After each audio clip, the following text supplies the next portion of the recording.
Hola gente, ¿cómo andan? Yo soy Nacho. El texto que vamos a ver hoy se titula Sobre las teorías sexuales infantiles. Estamos en el año 1908 y Freud va a plantear en este texto algunas teorías que supuestamente han de tener los niños sobre algunos asuntos complejos que aún no pueden entender en su totalidad, que justamente recaen sobre asuntos sexuales. Antes de iniciar con estas teorías quería hacer una pequeña aclaración, como hago siempre. Quería hablar un poquito de algo que dice Freud en este texto, pero que después va a reforzar en textos posteriores.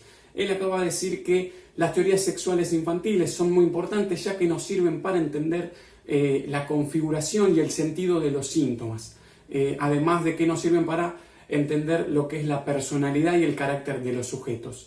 Luego más adelante también Freud dirá que el complejo de Edipo es el núcleo de la génesis de la neurosis, complejo de Edipo que me imagino que algunos ya sabrán de qué se trata, pero lo veremos más adelante igualmente, pero si no saben qué es, prácticamente es una serie de sucesos muy importantes que ocurren en la infancia que determinan un poco el curso del desarrollo del sujeto, al menos para la teoría psicoanalítica. Entonces, quería ampliar esta concepción que hace Freud y entenderla en su conjunto, ¿sí? En su totalidad.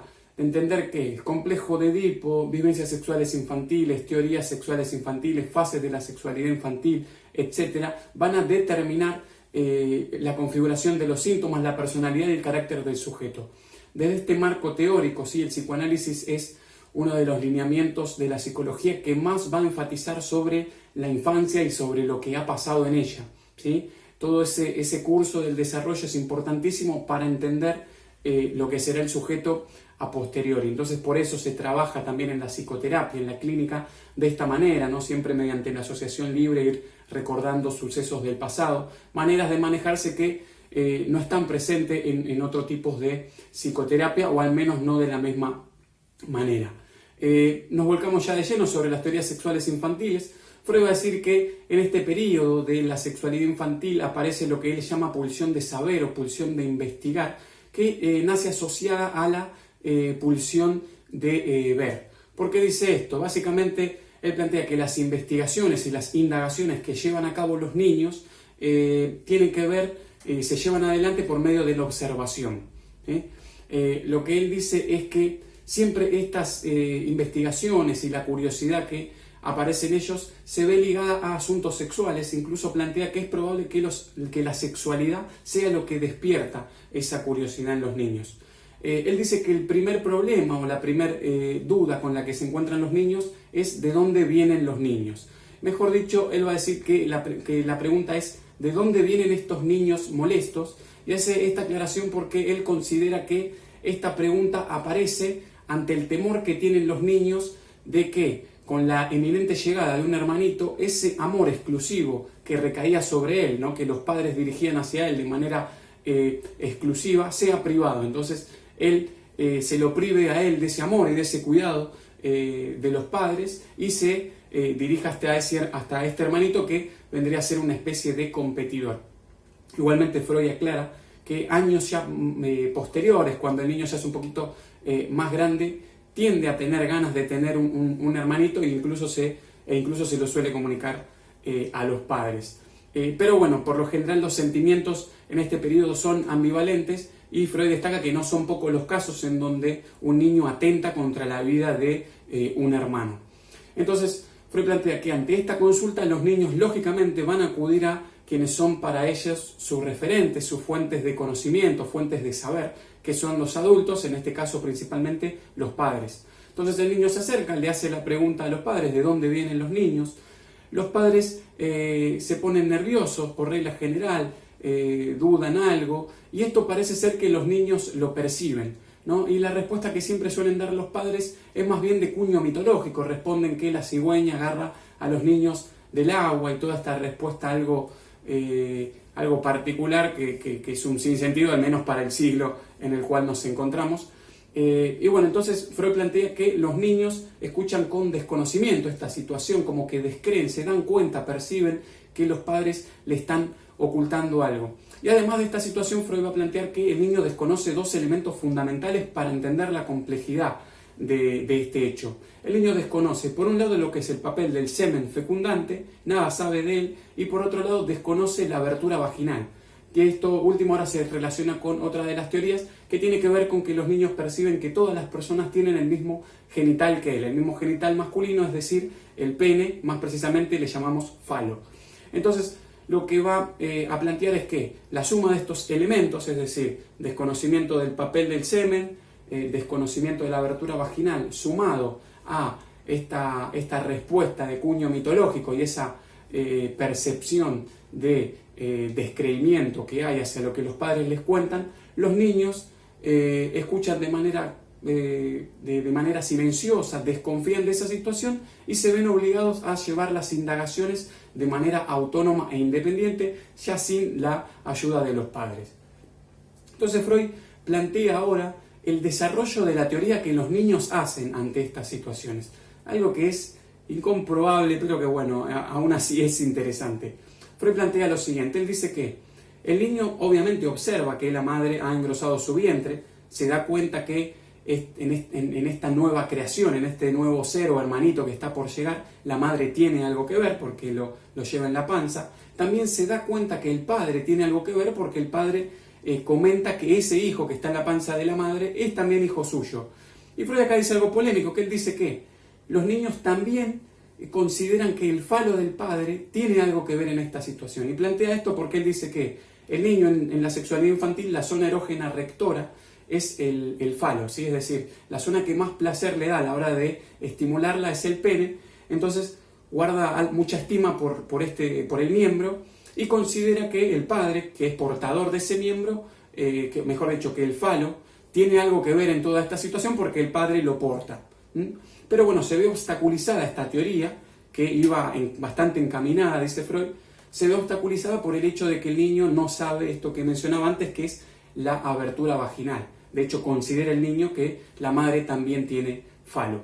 Entonces, lo que plantea acá es que los niños comienzan a creer que ha llegado quizás ese hermanito a la panza por algo que la madre ha comido, y cree que a la hora de que el niño nazca, o sea, la manera en que sale el niño de la panza, puede ser como defecación, puede ser como una abertura en la panza, así que se le abra la panza y que se saque al niño, o que incluso salen del ombligo. Esas son las teorías que manejan los niños ante esta situación.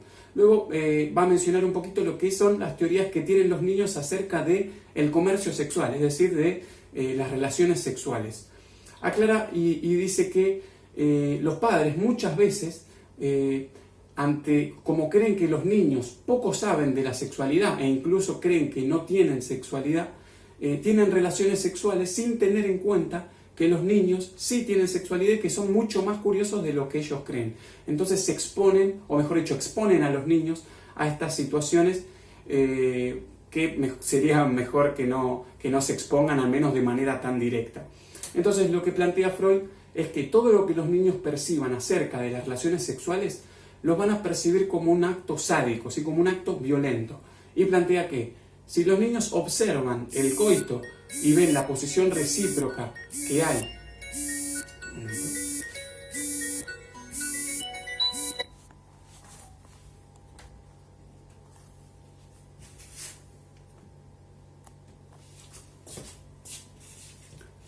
si los niños observan el coito y ven la posición recíproca que hay entre los padres, percibirán que la persona más fuerte, podría llegar a ser el hombre, está ejerciendo cierta violencia sobre el más débil. Incluso dice que si percibe lo que son los sonidos, es decir, los gemidos de la madre o del padre o gritos, también esto refuerza la noción esta de la concepción sádica del comercio sexual. Y también va a plantear que si el niño días siguientes ve, no sé, en la ropa interior o en la sábana algo de sangre, también aún le da más fuerza a esta teoría que tienen. Incluso Freud plantea que estas teorías se relacionan con una de las fuentes de excitación sexual que yo mencioné en 3 ensayos. Ahí Freud dice que una de las primeras formas que tienen los niños de excitarse aparece cuando ellos se pelean con sus compañeritos de juego. Entonces ahí en ese tipo de fricciones y de riñas, el niño por medio de la frotación y de este cuerpo a cuerpo hace que se excite. Entonces esto podía entenderse, esta situación, esta fuente, sumado a la concepción sádica del comercio sexual, podría llegar a entenderse como una fuerte raíz de la pulsión sádica, que incluso podría llegar a quedar fijada en la infancia y aparecer luego como síntoma de adulto. Y bueno, y acá vuelvo un poquito a esto que mencioné al principio, ¿no? La importancia de todo lo que transcurre en la infancia para entender los síntomas. Podría pensarse de esta manera que una persona que es sádica, un adulto sádico, puede llegar a tener algo que ver, alguna vivencia de estas que haya quedado fijada y que haya dejado una gran impresión psíquica, y por eso luego aparece como síntoma. Entonces, también plantea un poquito lo que es, qué significa estar casado, lo plantea en este apartado así brevemente, que va a decir Freud que los niños consideran que tiene que ver con la pérdida de la vergüenza, más que nada. Estar casado significa poder mostrarse la cola, dice él, sin tener ningún tipo de tapujo, o incluso poder defecar u orinar adelante del otro sin que le dé vergüenza. Lo que sí se ve acá como Freud, las teorías que él plantea y que tendrían los niños, tiene que ver con lo que es para ellos estimulante en ese periodo de la sexualidad, ¿no? Vemos mucho esto del falo, vemos esto del ano, de la defecación, de la micción, todas estas situaciones que el niño goza en esta sexualidad, al parecer las aplica como teorías para entender la sexualidad adulta. Y bueno, ya por último va a plantear un poquito lo que es la diferencia entre los sexos. Aparece aquí algo bastante interesante.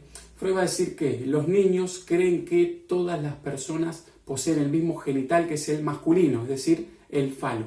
Y él dice que esto es así porque el niño, como dije también antes, regido por esta zona erógena primordial que más placer le genera, no puede considerar que una persona similar al yo, es decir, una niña, no posea ese mismo falo que a él tanto placer tanto placer le genera y que tanto estima y tanto anhela. Entonces se le hace muy difícil por esa situación. De hecho, yo quería agregar algo que además de esta situación podría entenderse desde otro lugar, quizás a un poquito más lógico. Es decir, para el niño es muy difícil comprender que se tiene algo que no es observable, que no es perceptible, o que no forma ningún tipo de bulto, que no se puede tocar, sino que es algo que va hacia adentro, como la vagina. Entonces, desde ese lugar también podría llegar a entenderse. Es decir, se tiene lo que se puede tocar, lo que se puede ver, lo que se puede agarrar, tener. Lo que no se tiene, simplemente es eso. Entonces, esta creencia va incluso a modificar la percepción, dice Freud. ¿Por qué? Porque cuando los niños observen los genitales de una niña, considerarán en primera instancia que tiene un falo muy pequeño que tiene que crecer en algún momento. Entonces no es que perciben que no lo tienen, sino que lo tienen muy pequeño y que ha de crecer en algún momento del desarrollo. Entonces esta concepción de que todos tienen falos se va a venir abajo por lo que Freud llama complejo de castración, o mejor dicho, por la amenaza de castración. Freud va a plantear que el niño regido, como dije anteriormente, por esta zona erógena, se estimulará y no tendrá ningún tapujo. Recordemos que el niño es un perverso polimorfo. Entonces la madre le dirá constantemente que deje de realizar esa práctica masturbatoria. El niño no hará caso en primera instancia y los padres se ven obligados a sacar el último recurso, que es amenazarlos de que le van a cortar ese falo. Entonces el niño en primera instancia cree que eso no es posible a menos que recuerde haber visto el genital de una niña. Entonces ahí sí cobra esta situación efecto traumático. Freud dice que el complejo de castración es el gran trauma de la infancia. Entonces, cuando le dicen esto al niño, él no cree a menos que recuerde haber visto los genitales de la niña. Entonces ahí dirá, la niña no es que tenía un falo chiquito que le tenía que crecer, sino que no tiene genitales, es decir, tuvo, pero le ha sido cortado. Entonces ahí cobra efecto traumático y aparece esta situación traumática. O incluso también lo que plantea, si no había visto los genitales en tiempo pasado, creerá y cobrará efecto traumático cuando a futuro observe los genitales de la niña. Entonces ahí dirá, bueno, mira, la amenaza que yo he recibido ha sido efectiva en esta niña que estoy observando. Entonces ahí entenderá y cobrará tal efecto. Bueno, y con respecto a la niña, acá no menciona Freud demasiado, después sí lo va a dar al detalle, pero bueno, acá simplemente hay que entender que la niña, dice Freud, es presa de la envidia del pene, es decir, la niña en primera instancia, esto ya lo estoy adelantando, igual se comporta como si tuviese un falo pequeño, ¿sí? Parece como que la concepción que tienen los niños es similar en la niña, ellas creen tener un falo pequeño, estimulan, que vendría a ser el clítoris, ¿no? Estimulan este clítoris y cuando vean los genitales de un niño considerarán que el falo que ellas poseen, es decir, el clítoris, le tiene que crecer todavía, que es muy chiquito. Y bueno, finalmente sí se darán cuenta de que nunca tendrán ese pene y bueno, de ahí aparecen otros mambos que los veremos más adelante, no nos adelantamos más. Así que simplemente eso. Si se entendió, por favor denle like, cualquier duda, alguna consulta lo vemos en los comentarios. Y bueno, por fin, en lo posible, suscríbanse al canal y activen la campanita, así reciben las notificaciones de los próximos videos. Muchas gracias.